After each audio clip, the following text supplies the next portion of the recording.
بسم اللہ الرحمن الرحیم۔ السلام علیکم۔ آج کی ہماری جماعت اہم کی اردو کی کلاس کی یہ سمری ویڈیو ہے۔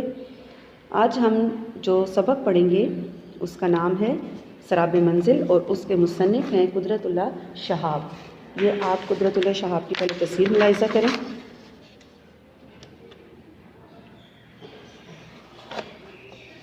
اور سبق جو ان کا ہم پڑھ رہے ہیں سراب منزل ان کی کتاب شہاب نامہ سے لیا گیا ہے، اور یہ شہاب نامہ ہمارے پاس کتاب ہے ان کی۔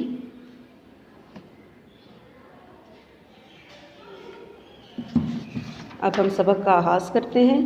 سب سے پہلے ہم مصنف کے حالات زندگی پڑھیں گے۔ آپ لوگ نکال لیں صفحہ نمبر 70۔ قدرت اللہ شہاب، ولادت 1920، وفات 1986۔ قدرت اللہ شہاب گلگت میں پیدا ہوئے۔ والد کا نام عبداللہ تھا اور وہ مہاراجہ کشمیر کی ملازمت میں تھے۔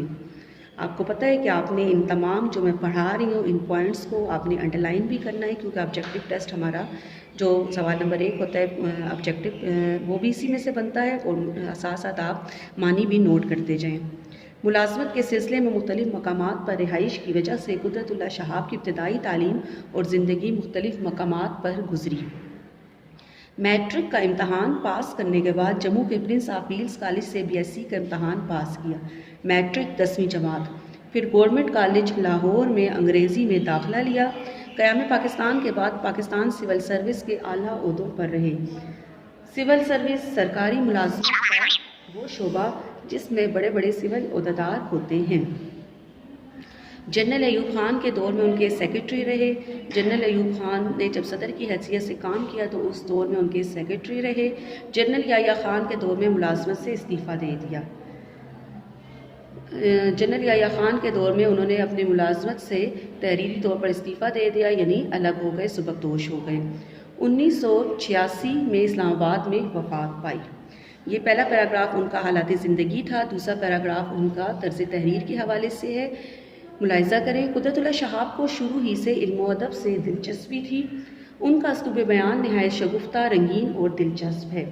شگفتہ، خوبصورت، رنگین، سجا ہوا اور دلچسپ، خوشنما ہے۔ ان کی عبارت میں جھول اور رواداری نہیں ہوتی۔ جھول کوئی مشکل، ویسے تو جھول کا مطلب ہوتا ہے سلوٹ، لیکن یہاں پر ہوگا کہ ان کی تحریر میں کسی قسم کی کوئی مشکل نہیں ہے۔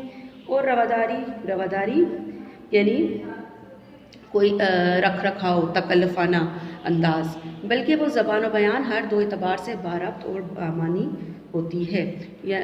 بلکہ ان کی تحریر جو ہے وہ زبان کے لحاظ سے بھی، یعنی ان کا جو طرز تحریر ہے، جو الفاظ کو استعمال کرے، اور بیان، اور جس طرح وہ ان کا بیان کرنے کا انداز ہے، لکھنے کا جو طریقہ ہے، دونوں اعتبار سے وہ باربط ہے، اس میں تسلسل ہے، رابطہ ہے، اور بامعنی ہے، بامقصد ہے۔ ان کی زبان سادہ، سلیس اور شستہ ہے۔ سادہ، آسان الفاظ استعمال کیے ہوئے، سلیس کا مطلب یہ آسان ہے، اور شستہ بھی صاف ہے، رواں ہے۔ انہوں نے اہل قلم کی فلاح و بہبود کے لیے سرکاری سطح پر رائٹرز گلڈ کے نام سے ایک ادارے کی بنیاد ڈالی۔ اہل قلم سے مراد لکھنے والے جو اردو ادب سے منسوب لوگ ہیں، جن میں شعراء بھی آ جاتے ہیں، مصنفین بھی آ جاتے ہیں، ان کی فلاح و بہبود کے لیے، فلاح و بہبود بہتری کے لیے سرکاری سطح پر یعنی حکومتی سطح پر انہوں نے رائٹرز گلڈ کے نام سے ایک ادارے کی بنیاد رکھی تھی۔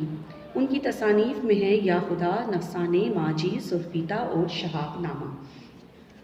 اب ہم ان کا سبق پڑھتے ہیں۔ سبق کا نام ہے سراب منزل۔ سراب کا مطلب ہے دھوکا، اور منزل کا دھوکا۔ یہ جو ہے یہ مرکب اضافی ہے فارسی قواعد کی روح سے۔ اب یہاں پر مصنف نے ہمیں بتایا ہے حج کے حوالے سے، ان کا یہ سفر نامہ ہے۔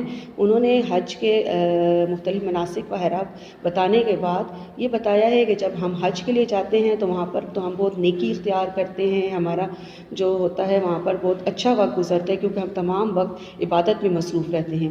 لیکن جیسے ہی ہم واپس آتے ہیں تو ہم پھر جو ہے وہ انہی گناہوں میں پڑ جاتے ہیں جن کی ہم نے وہاں پر توبہ کی ہوتی ہے۔ تو ایک طرح سے یوں لگتا ہے جیسے ہم نے ایک دھوکے والی زندگی گزاری ہے، یعنی ہم نے جو ہے وہ ایک منزل پر پہنچ کر دھوکا کھایا ہے۔ سبق کا آغاز کرتے ہیں صفحہ نمبر 71۔ جس وقت السوڈان نے اسماعیلیہ کی بندرگاہ سے لنگر اٹھایا اس میں 750 آزمین حج سوار تھے۔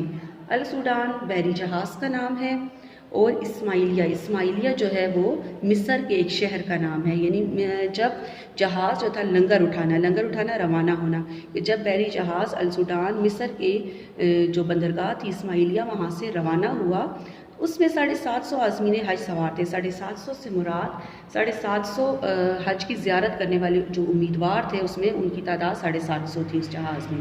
اس سارے قافلے میں فقط میں ایک غیر مصری تھا۔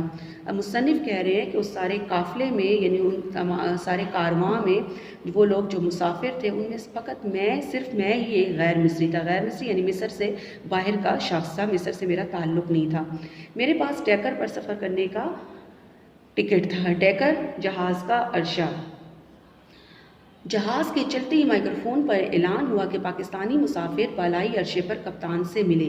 جیسے ہی جہاز روانہ ہوا تو مائک پر اعلان ہوا کہ پاکستان سے تعلق رکھنے والا جو مسافر اس جہاز میں جا رہا ہے تو وہ کپتان سے آ کر ملے بالائی عرصے پر، اوپر والے فرش پر، یعنی جہاز کا جو اوپر والا بالائی حصہ تھا۔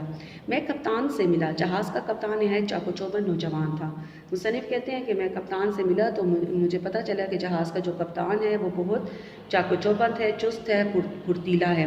وہ بڑی روانی سے شستہ انگریزی بولتا تھا، یعنی وہ جو تھا وہ صاف انگریزی بول رہا تھا۔ اس نے میرے پاسپورٹ اور دوسرے کاغذات کا معائنہ کیا، پھر قہوہ پلا کر پاکستان میں میری ملازمت کی نوعیت کے متعلق کچھ سوالات کیے۔ ملازمت کی نوعیت یعنی ملازمت کے حوالے سے اس کے بارے میں۔ اس کے بعد اس نے اپنے عملے کے ایک آدمی کو بلایا اور اسے کہا کہ مجھے ساتھ لے جا کر نوفل صاحب کے کیبن میں برتھ دلوا دے۔ اس کے بعد اس نے اپنے عملے یعنی اس کے محکمے کا کوئی فرد تھا، اس نے اس کو بلایا اور کہا کہ مجھے ساتھ لے جا کر نوفل صاحب کے کیبن چھوٹا کمرہ، برتھ یعنی ایک سیٹ مجھے وہاں پر دلوا دے۔ نوفل صاحب اسکندریہ کے بہت بڑے تاجر، صنعتکار اور رئیس تھے۔ اب مصنف نوفل صاحب کے بارے میں بتا رہے ہیں کہ نوفل صاحب جو تھے وہ اسکندریہ کے بہت بڑے تاجر تھے۔ اسکندریہ یعنی مصر کا جو شہر ہے وہاں کے ایک تاجر تھے، تجارت کرنے والے، صنعتکار، کارخانے دار اور رئیس، ایک امیر انسان تھے۔ وہ 10 برس سے متواتر حج پر جا رہے تھے، متواتر مسلسل۔ نوفل صاحب نے اہلاً و سہلاً کہہ کر بڑی خوش دلی سے میرے لیے ایک برتھ خالی کر دی۔ اہلاً و سہلاً یعنی خوش آمدید کہہ کر بڑی خوش دلی سے خوش مزاجی کے ساتھ میرے لیے ایک سیٹ خالی کر دی۔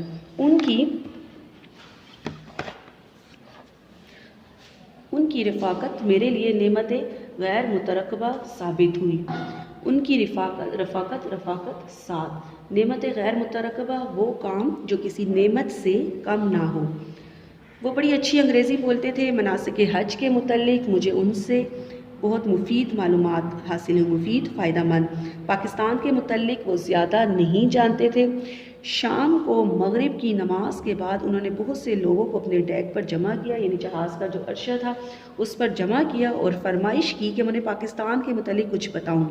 جہاز کا کپتان اور اس کے عملے کے کچھ افراد بھی وہاں آ کر بیٹھ گئے۔ کوئی گھنٹہ بھر میں نے تاریخ پاکستان اور قیام پاکستان کے چیدہ واقعات سنائے۔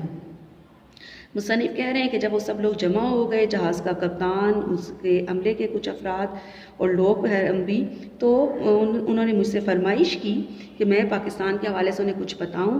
تو میں نے گھنٹہ بھر تک انہیں تحریک پاکستان یعنی پاکستان حاصل کرنے کے لیے جو جدوجہد کی گئی تھی، اور پھر قیام پاکستان اور پاکستان حاصل کرنے کے بعد جو واقعات پیش آئے یا جو اس وقت جو حالات تھے اس کے چیدہ اہم میں نے واقعات بیان کیے۔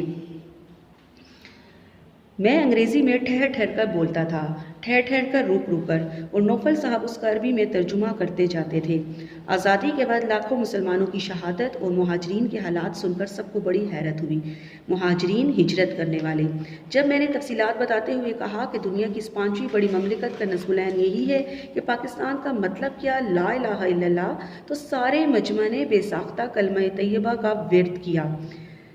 مصنف کہتے ہیں کہ جب میں نے ساری ان کو تفصیلات بتائیں تو انہیں بڑی حیرت ہوئی، اور انہیں یہ بھی میں نے بتایا کہ دنیا کی جو 5ویں بڑی مملکت ہے اس کا اصل مقصد یہی تھا کہ پاکستان کا مطلب کیا لا الہ الا اللہ، یعنی یہ جو وطن جو تھا یہ اللہ تعالیٰ کے نام پر، اسلام کے نام پر حاصل کیا گیا۔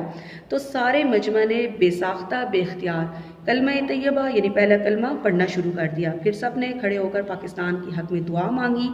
محمد نوفل صاحب بلند آواز سے دعا کے الفاظ بولتے تھے، باقی سب لوگ زور زور سے آمین آمین کہتے تھے۔ اس کے بعد بہت سے لوگوں نے مجھے قہوے کے اتنے فنجان پلائے کہ ان کی حدت سے مجھے رات بھر کئی بار نکسیر پھوٹی۔